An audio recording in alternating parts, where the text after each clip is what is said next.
Skills are one of the most powerful things you can build inside Claude Code for your business. But what if those skills could even improve themselves overnight? I've built over 20 so far, and getting them from version 1 to something reliable usually takes weeks of tweaking. So you run the skill, you spot something wrong, you open up the skill.md file and make a change. And it's pretty repetitive, it's slow, and it's inconsistent. And then last week, Andrej Karpathy, part of the founding team at OpenAI and former head of AI at Tesla, shared an idea called Autoresearch. So the idea is simple. You give an AI system something to improve and one clear way to measure if it got better. Then it just loops. So it's trying a change, it's running a test, it's checking the score, and if the results improves, it keeps the change.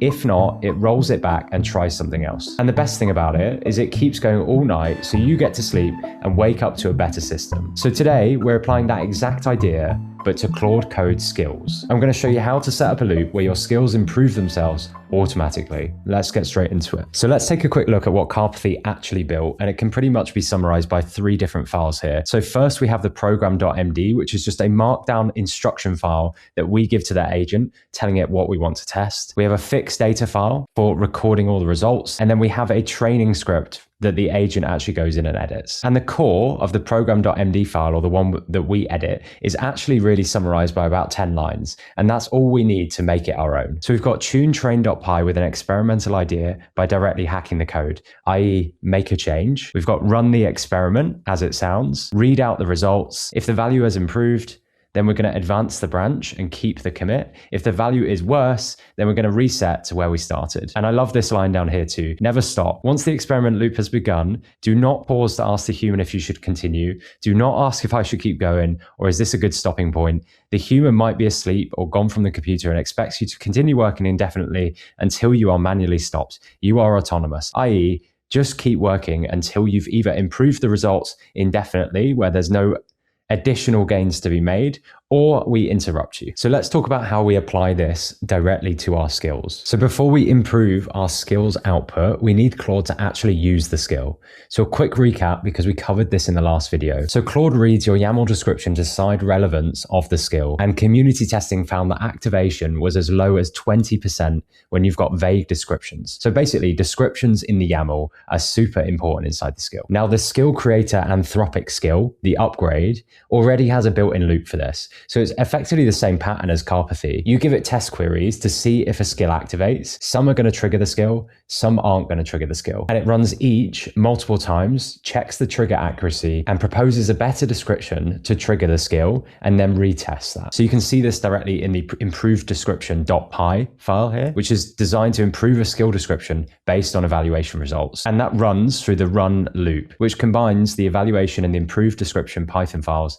in a loop. So i.e. it keeps running and improves the description based on the trigger accuracy. So did Claude actually activate the skill at the right time? Yes or no? That's basically how it works. So we already know by this that this is automated and built into this skills 2.0 version. So there's no need to reinvent the wheel here with skill descriptions. We're just going to use Anthropic's built-in skill creator skill. But triggering reliably and producing actual great outputs from the skills are different problems. So the skill creator's evals, which we covered in the last video, let you test and score output quality based on your own defined metrics. So we actually went ahead and tested this. So we had optimized my skill for making sure my copy follows the persuasive techniques listed in my persuasion toolkit reference file, which is just a reference file that we had inside the marketing copywriting skill. And then we said, measure it on, does it always use that reference file? Does it use curiosity and open loops? And how often is it using proof or founder-led stories, which were both metrics inside that persuasion toolkit? And then we tested it by getting it to write landing page copy for my school community 5 times and testing it against that criteria. And it was brilliant. It came up with qualitative feedback on the skill quality, and it even displayed it in a nice click-through dashboard. But it wasn't self-improving. So what we're adding today is making that loop run autonomously, Karpathy style, so it improves overnight without your inputs. So let's visualize them now, side by side, so you can see the exact framework and the same or similar logic that we're using between Karpathy's original loop or ours here when applied to skills. So we've got read the train.python file, change a value, run a test, check the value. So this is the metric they're using, val_bpb, keep or revert. So it's either gonna, if the score is improved, git commit it and keep it and run the next loop. Or if the score is dropped, it's going to get reset and actually start again and make a different change. So ours is seriously similar. It's going to be the same logic, same infrastructure, but what we're actually doing is reading this skill.md file instead. So reading our skill instructions, process instructions, changing a value. We're going to run a test. We're going to check the pass rate, and then we're going to keep or revert. So the only difference here is the metric by which we're measuring it by. So they're using a value here. We're checking the pass rate against 25 binary assertions across 5 tests. So we're going to talk about what binary assertions are right now and why they're important. Now, the word binary is everything here, and this is where most people are getting it wrong when they're executing tests on their skills. So for example, we have something binary on the right-hand side. It does not contain M dashes. So our text doesn't contain M dashes, or it's under 300 words, or the final line is a question. It's all true or false statements versus something very subjective, like, does it have a compelling subject line? And this is obviously not binary because 2 people can disagree on what compelling actually means, which means we can't actually automate it. Of course, we can get the assistance from Claude Code to say, actually, based on certain frameworks, this is considered compelling, but it's not this binary true-false approach. So here's my actual setup. So inside my skills here, we've got a marketing copywriting skill. And what we need to do is set up an evals folder. So this is something that the skill creator skill can actually do for you, or you can actually create this yourself. So we set up an evals folder and an evals.json. And inside that evals.json, we've got 25 assertions or true or false binary things that we can check, or the autonomous agent can actually go through and check and make sure are true or not. So for example, for the copywriting skill, for the first test, we're going to feed in the prompt, write a LinkedIn post about why simple automations beat complex ones, with an expected output of a LinkedIn post following brand structure rules. And it's grabbing those brand structure rules from our reference files, so our contextual files inside the skill. So we've got a tone of voice guide, we've got persuasion toolkit, we've got examples of good posts inside there. But what we're doing is actually testing things that are totally based on this skill.md and the process. So does the first line appear as a standalone sentence and not part as paragraph? That is going to be marked true or false. Does it contain at least one specific number or statistic?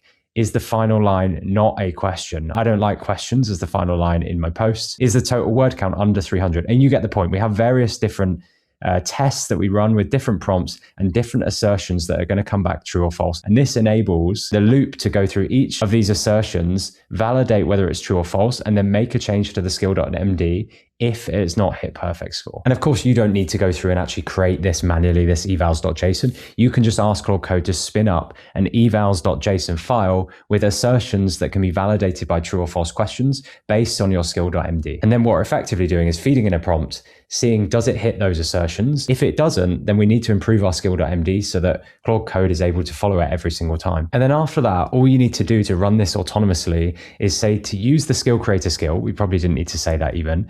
Run a self-improvement loop on my copywriting skill. We'll point it to our evals file to evaluate each iteration. We're telling it to basically use the same principles, detect whether it passes or fails, and then return a pass-fail mark. If any of the assertions fail, make one change to the skill.md. So we're doing the exact same logic that we spoke about in that diagram. If any fail, rerun the tests and recalculate. If the score improved, keep the change and git commit. If it dropped, git reset and make a new change. It's going to log everything. And we've also given it the instruction to not ask for my permissions and keep looping until I interrupt you or you hit a perfect score. So we can run through that. And what we've effectively got here is on the first run of this, we've scored 23 out of 24. So as I've already mentioned, this is like the 5th version of this marketing copywriting skill. So it's already gone through quite comprehensive iterations and changes. But you can see on the first iteration of this test, we had a 95.8% success rate. One of the assertions failed, which was end with a question rule, which was actually a rule in the tone of voice.md, but not in the skill.md. So we had contrasting information there. So it added a rule to the skill.md. LinkedIn post must not end with a question, close with declarative statement, CTA, or a punchy fragment. And then on the second time, it actually ran that and it got a perfect score. So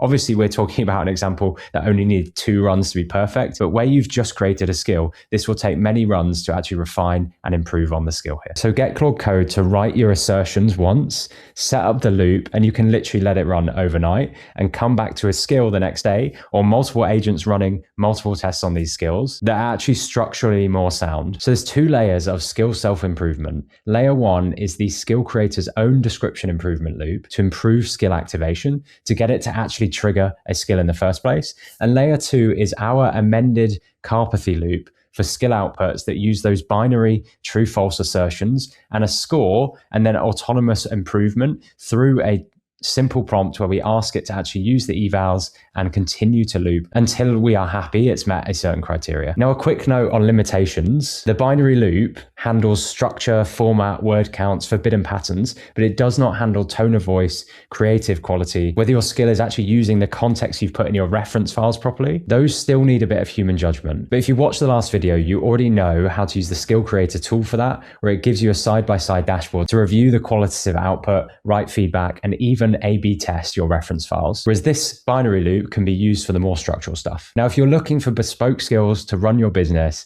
we've just launched a complete agentic operating system built on Claude Code that ties all of this, including all the skills, into one system. So it has your brand memory, 18 production skills across marketing, strategy, ops, and visuals too, a self-learning loop, self-maintenance, and you can access it through your phone, through Telegram too. So it's not a personal assistant, it's entire business context packaged into a system that gets sharper every time you use it. Links down in the description if you want more info, and thanks so much for watching.